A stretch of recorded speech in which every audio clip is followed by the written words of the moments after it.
Faça um bom dia, faça uma boa noite, tudo bem com você?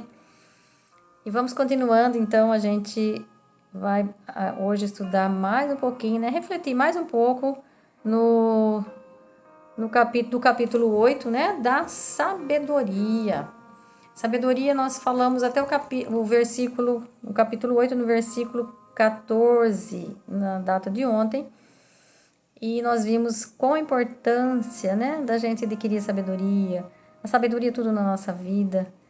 E aí hoje nós vamos continuar. Então, pegando o versículo 14, que foi o último que nós vimos, governará, né, governarei os povos e dominarei as nações. Ou seja, quem tem sabedoria, né. Depois o versículo 15 fala, tiranos terríveis ficarão assustados quando me ouvirem, mas serei bom para o povo e corajoso no momento de guerra. Olha que interessante. Quando você está com a sabedoria, as pessoas que for tirano, as pessoas que desejam mal, elas vão ficar assustadas com a sua sabedoria, assustada com o poder que Deus tem. Não sei se vocês conhecem a história, quando o povo estava saindo do Egito, e quando eles foram, né, toda aquela caminhada que eles tiveram, né, 40 anos no deserto, depois que eles saíram do Egito, a fama, aqui vai falar da fama, a fama que o povo, quando ele saiu do Egito e foram conquistando os lugares onde Deus falou, né, que era a terra que eles iam, Moisés mostrou para Moisés toda a terra que ele ia conquistar, né, para o povo. Então a fama deles foram espalhando. Então aonde eles passavam, o pessoal tremia. E quando eles foram para verificar a cidade de Jericó, né? Então aí teve uma moça, né, que chamava Raabe, que era considerada prostituta, e ela guardou, né, os moços que foram investigar sobre a cidade para ver como que eles iam dominar a cidade. Ela escondeu eles para que o próprio povo da cidade não achasse. Por quê? Porque ela temia o nosso Deus. Então, por onde passava, as pessoas temiam o povo de Israel. Então, por quê? Porque eles tinham sabedoria, porque eles iam ouvindo aqueles que realmente seguiram, porque a gente vê que no deserto foram ficando muitas pessoas. E quem entrou na Terra Prometida foram só aqueles que realmente queriam sair da escravidão. Aqueles que não quiseram sair da escravidão morreram pela escravidão, morreram com a escravidão. Então, quando você não sai da escravidão, a escravidão fica com você. O povo saiu do Egito, mas a escravidão não saiu dele. Então eles foram se destruindo entre eles mesmos, né? E muitos foram blasfemando, murmurando, e negando aquilo que Deus tinha dado para eles, que era a liberdade. Então eles automaticamente foram ficando. Então quem fica murmurando, reclamando, fica para trás, não vai para frente, não segue aquilo que Deus colocou na sua vida, não segue o seu propósito. Então aí é interessante, né? E aí então os tiranos terríveis ficarão assustados quando me ouvirem. Ou seja, quando ouvirem que esse é o nosso Deus, é o Deus que de mão forte, é o Deus poderoso, é aquele que tira o povo seu da escravidão, é aquele que tira das mãos dos tiranos. Então o povo fica com medo desse Deus, ou seja, temem esse Deus. Mas temem assim, eles ficam com medo realmente, porque não era o Deus deles, né? Os deuses dos pagãos. Então aqueles que não têm o nosso Deus verdadeiro vai tremer na base, né? Vai ficar com muito medo, porque o nosso Deus é o Deus de mão forte, é o Deus poderoso, é o Deus que conquista tudo, é o Deus que nos dá sabedoria, basta que a gente busque, né? Então aqui nesse pedacinho, nesse versículo só, nós tiramos tudo isso, toda essa história linda, maravilhosa, para mostrar o poder do nosso Deus, né? Então, tiranos e o nosso Deus que se revela através da sabedoria, porque Ele dando sabedoria para nós, nós vamos descobrir Ele cada vez mais, que nós vimos aqui, né? Quanto que a sabedoria nos mostra, mostra os desenrolar, mostra até as estações, né? As plantas, as raízes, para que serve. Olha que coisa mais linda que é o nosso Deus. né? Aí fala que os jovens serão honrados pelos anciãos, porque tem sabedoria. Aquele que tem sabedoria, ele é honrado.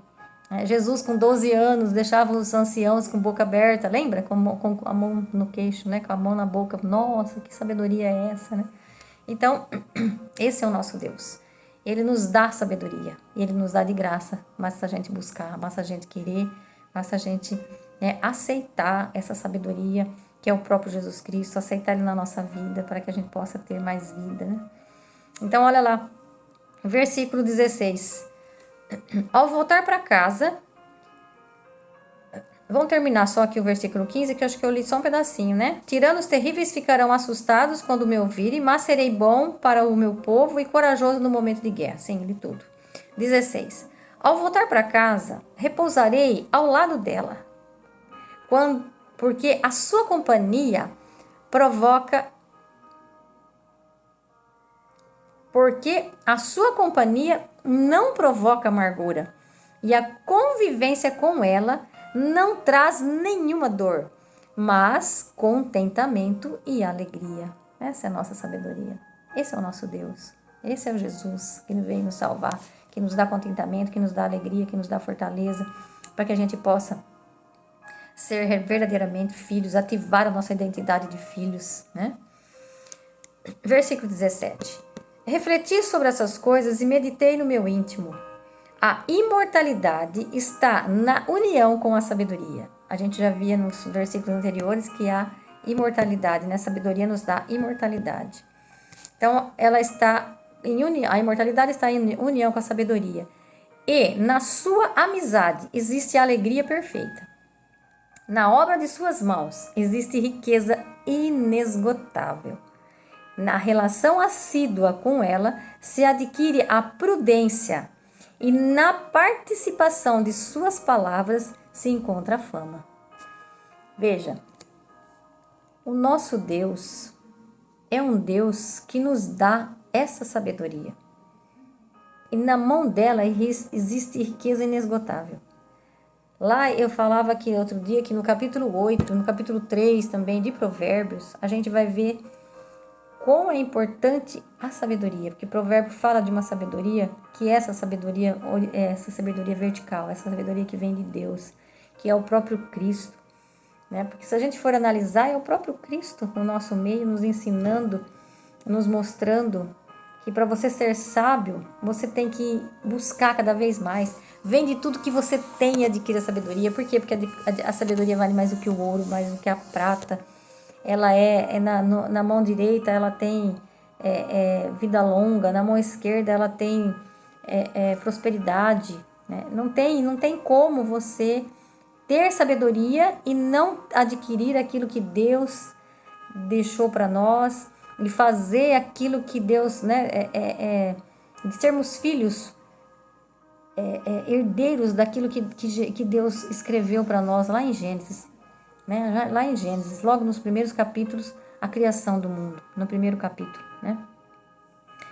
E aí, aqui ele vem reforçando isso, olha, nas suas mãos existe riqueza inesgotável, e na relação assídua com ela, se adquire a prudência. O que é assídua? É assiduidade, é todo dia, toda hora, todo momento buscando, né?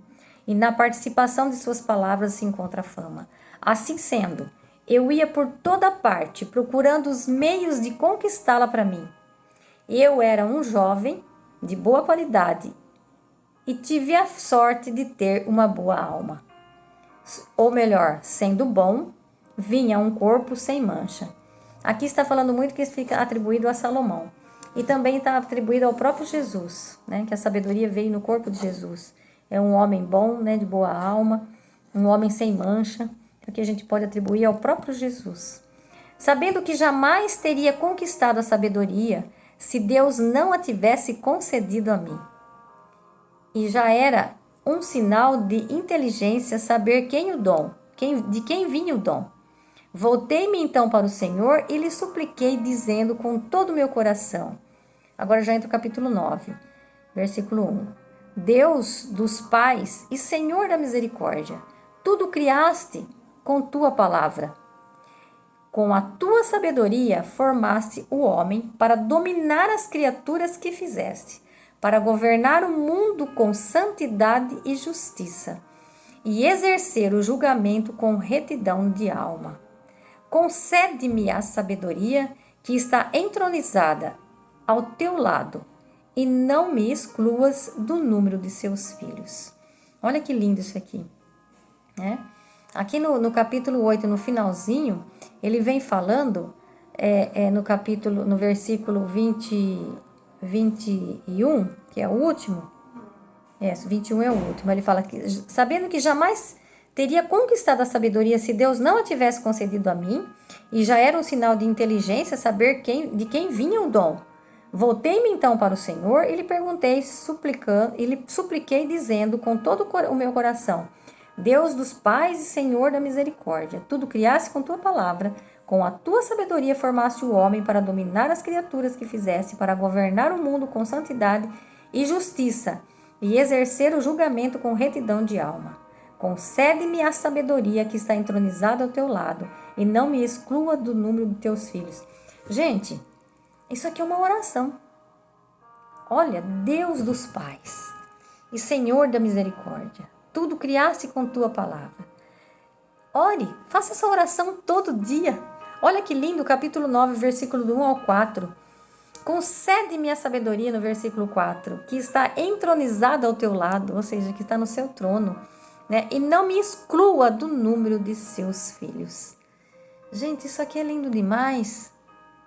Peça a Deus sabedoria, peça a Deus que nos dê, né? Que dê a você, que dê a mim sabedoria. Vamos pedir a Deus que cada vez mais nos dê sabedoria, para que a gente possa entender sua palavra, para que a gente possa viver sua palavra, para que a gente possa dominar as criaturas que ele fizesse, e que a gente possa governar o mundo, que a gente possa mostrar às pessoas esse Deus maravilhoso, que nos faz ser cada vez mais irmãos, cada vez mais humanos, né? Cada vez mais um ajudando o outro. Lembre-se que quando a gente sabe alguma coisa, descobre alguma coisa e vai vendo, né, pela Bíblia, que a gente vai descobrindo, a gente tem obrigação de transbordar na vida das pessoas. Porque senão eu não estou fazendo jus daquele talento que Deus me deu, eu estou enterrando ele. Lembra do talento, né? Deus deu 5, o homem, né? O fazendeiro, que seria o Deus, deu 5 talentos para um, deu 2 talentos para outro e deu 1 talento para outro. E aquele que deu 5 ele multiplicou, aquele que deu 2 multiplicou e aquele que deu 1 enterrou. Não enterre seu talento, não deixe seu talento enterrado. Multiplique seu talento, para que no dia do julgamento final ele venha e diga para você, servo bom e fiel. E não diga servo mau e infiel. Né? Porque você não aplicou o meu dinheiro, pelo menos, no banco, não colocou no banco para que eu pegasse os juros. Você não fez. Você não usou daquilo que eu te dei, a sabedoria que eu te dei. Você não suplicou por sabedoria, você não buscou por sabedoria. E mesmo quando você aprendeu alguma coisa, você foi egoísta e não passou para os outros. Já pensou? Quando a gente estiver cara a cara com Deus, Ele falar isso conosco, para nós. Então não se canse de falar. É melhor você pecar por excesso, de falar demais, do que ficar com a boca calada e através da nossa boca calada muitas pessoas morrerem. Por conta de não conhecer a palavra de Deus. Porque você não anunciou, porque eu não anunciei. Então vamos cada vez mais anunciar a palavra de Deus, para que nós possamos estar um dia frente a frente com Deus e Ele dizer para nós, servo bom e fiel. Você multiplicou, então eu vou te dar muito mais agora. Né? Então agora eu vou ler na íntegra o capítulo 8, para que a gente possa fechar então esse capítulo 8 e aí a gente continua no 9 amanhã, né? Então vamos lá, capítulo 8. A sabedoria então, ela se estende vigorosamente de um extremo a outro, governa retamente o universo. Amei a sabedoria e a busquei desde a minha juventude, e procurei tomá-la como esposa, pois fiquei enamorado de sua formosura. A união com Deus manifesta a nobre origem dela, porque o Senhor do universo amou-a. De fato, ela é iniciada na ciência de Deus e seleciona as obras dele. E se na vida a riqueza é um dom desejável, que riqueza é maior do que a sabedoria que tudo produz? E se é a inteligência quem opera, quem mais do que ela é a artífice do que existe?